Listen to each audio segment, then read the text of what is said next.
Alors aujourd'hui, on va faire une petite vidéo en ce qui concerne l'eau. L'eau, c'est la vie et comment l'analyser.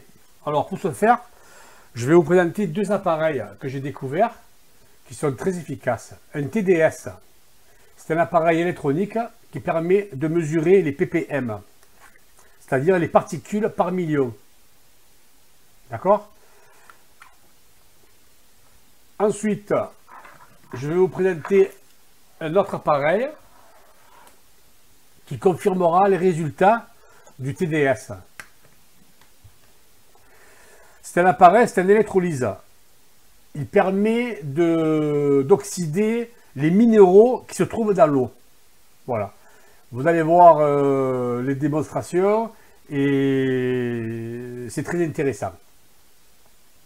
Allez, démonstration.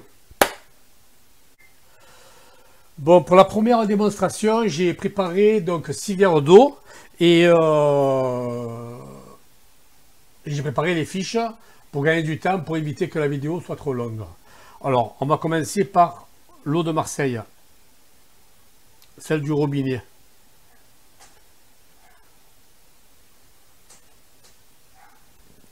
Je vous montre en direct, aucun trafic. 212 ppm. Vous voyez, j'ai marqué entre 190 et 210, ça change à 1 ou 2 degrés près, suivant la température. On va prendre le deuxième, qui est l'eau mélangée à 50% d'eau du robinet et à 50% d'eau de climat. Je vous expliquerai pourquoi, à quoi elle me sert cette eau.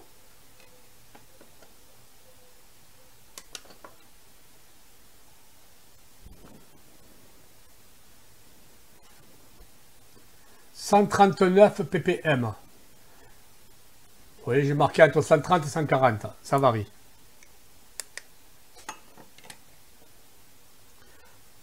L'eau de climat.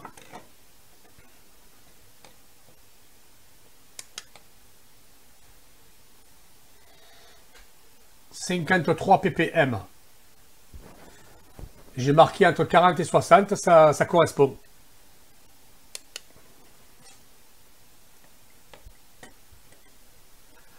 Alors l'eau Montcalm, c'est une eau minérale qui coûte très cher dans le commerce.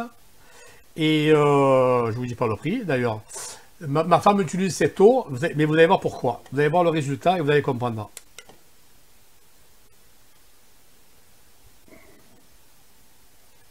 « 22 ppm. C'est une eau qui est douce. Parce que ce qu'il ne faut pas oublier dans les ppm, plus on descend dans les chiffres, plus l'eau est douce. Plus on monte dans les chiffres, plus l'eau, elle est, on va dire, pas polluée, mais elle est moins bonne à la consommation.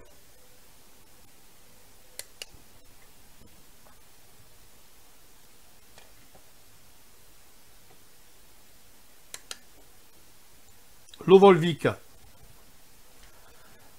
102 ppm.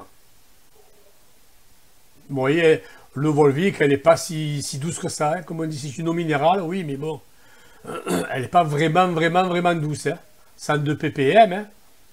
Particules par million, ça fait 102 mg par litre. C'est quand même beaucoup, hein. C'est énorme. Hein.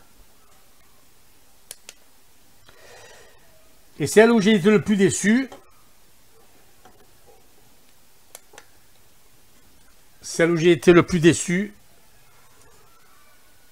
c'est la cristalline. J'aurais jamais pensé qu'elle fasse autant.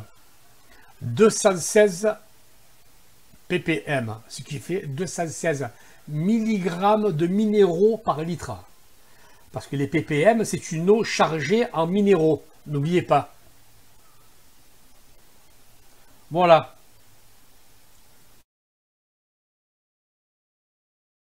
Si vous voulez prendre des notes, c'est très simple. Quand vous visionnez la vidéo, vous faites une pause et vous prenez des notes. Et ensuite, vous pouvez faire un imprime écran. Voilà, c'est tout simple.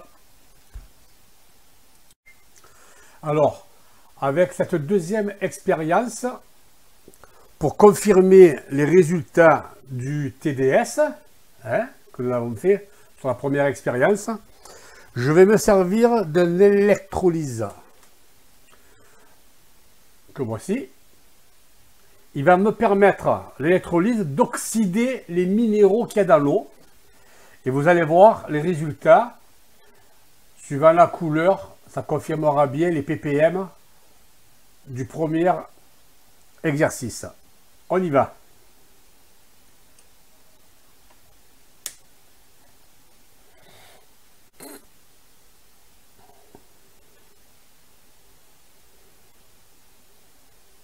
Normalement, il faut entre 1 et 2 minutes par verre. Donc pour le moment, je filme comme ça et ensuite je passerai en accéléré. Éventuellement. Vous voyez l'eau? Elle commence à jaunir de plus en plus.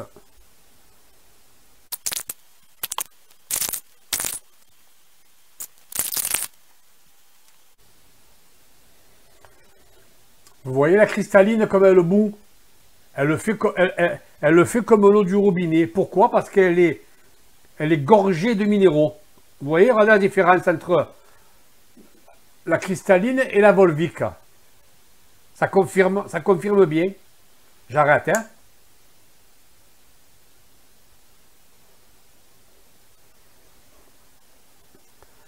Voilà, donc vous avez pu constater de vous-même que les eaux qui sont à un ppm élevé, ce sont les eaux qui sont le plus foncées, hein, vous les voyez, la cristalline et celle de l'eau de Marseille.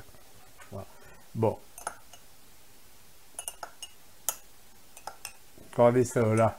Elle est jaune, on dirait du thé, mais bon. Et celle-là, vous voyez les minéraux? Pourtant, c'est une eau de clim. Hein. Elle a quand même des minéraux, l'eau de clim.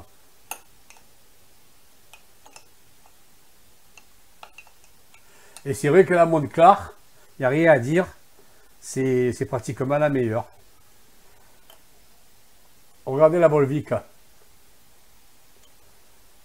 Regardez la Volvic, ce qu'elle a à l'intérieur. Les minéraux qu'elle a. C'est incroyable, hein?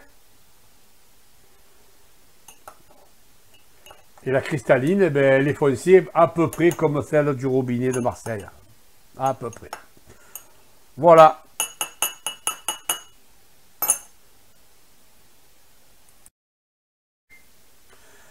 Alors, la conclusion. Vous avez vu, tout a été fait en direct et en live. Il n'y a aucun trafic, c'est une réalité. En ce qui concerne le TDS, lui, il mesure les ppm, comme je vous l'ai expliqué. C'est-à-dire les minéraux qu'il y a dans l'eau. Alors, suivant la région, bien entendu, les TDS, les ppm ne sont pas les mêmes. Hein, vous montez dans le nord de la France, l'eau, elle est beaucoup plus dure que dans le midi. Bon. Une eau qui est douce, c'est quand les ppm sont très bas. Une eau qui est dure, c'est quand les ppm sont très hauts. Donc, il faut prendre le juste milieu. Alors, pourquoi faire ces analyses et à quoi cela sert? Il faut le savoir, ça. C'est intéressant de savoir l'eau que nous utilisons, par exemple, les personnes qui font de l'aquariophilie. Vous avez des poissons qui vont vivre plus facilement dans une eau douce.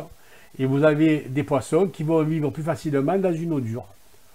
En mesurant les ppm, vous savez l'eau que vous avez, et éventuellement, vous pouvez la modifier. Comment on fait pour modifier une eau? Ben, je ne sais pas si vous avez remarqué dans l'expérience numéro 1, j'ai un verre où il y a de l'eau déminéralisée, enfin pas déminéralisée, de l'eau de clim. C'est une eau que je récupère de ma clim. Hein.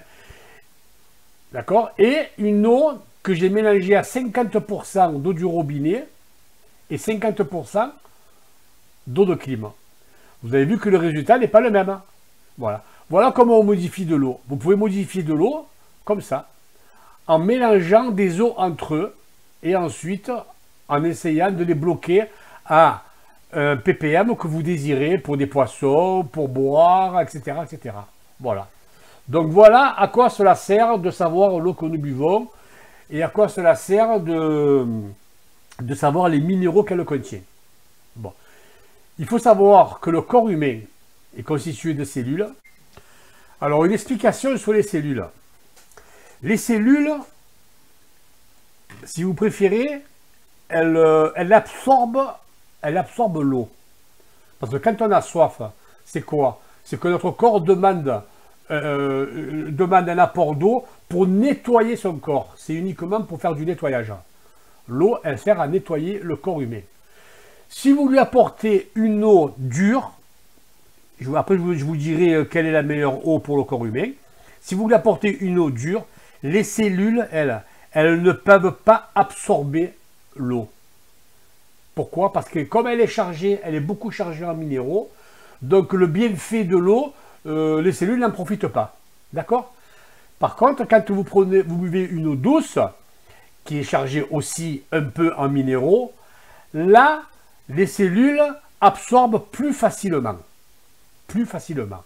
Alors on dit, c'est pas moi qui le dis, c'est les chimistes. Ils disent qu'une eau à 100 ppm, c'est pas mal pour un corps humain. Pas mal. Mais la meilleure eau pour un corps humain, c'est 50 ppm. Entre 30 et 50 ppm. D'accord? En dessous, l'eau est trop douce. Il n'y a pas de bienfait pour le corps humain. Et au-dessus, les cellules ont du mal à absorber. J'espère que vous m'avez compris. D'accord? Alors, si vous buvez une eau à 0, c'est pas bon. Une eau à 10, c'est pas bon non plus. Une eau à 20, ça commence à aller mieux. Entre 20 et 50, c'est bon. Vous pouvez aller jusqu'à 100. Au-delà de 100, vous avez une eau qui est très dure et qui n'est pas très bonne pour le corps humain, car les cellules ne peuvent pas absorber. Voilà, j'ai été clair. J'espère que cette vidéo vous a plu et que je vous dis à bientôt. Bye bye.